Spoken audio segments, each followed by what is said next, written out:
బయట ఎంత చల్లగా ఉండనివ్వండి, అరుణాచలం దేవాలయంలోకి వెళ్లి కూర్చుంటే ఒళ్ళు చెమటలు పోస్తుంది. అంత వేడిగా ఉంటుంది.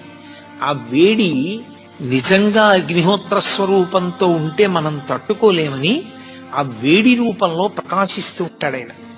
కాదు కాదు, అసలు యథార్థం ఏమంటే అది జ్ఞానాగ్ని.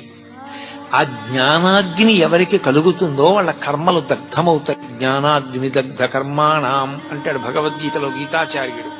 ఆ జ్ఞానాగ్ని వలన మళ్లీ పుట్టవలసినటువంటి అవసరం లేకుండా పాపములన్నీ కూడా కాలిపోతాయి సంచితముతో కలిపి. అంత గొప్ప జ్ఞానస్వరూపమే రాశీభూతమై లింగస్వరూపాన్ని దాల్చింది. జ్ఞానస్వరూపమైనటువంటి అగ్నిలింగం. అందుకే అరుణాచలంలో ఉండేటటువంటి శివలింగము భౌతికమైనటువంటి అగ్నికి ప్రతీక, జ్ఞానాగ్నికి ప్రతీక.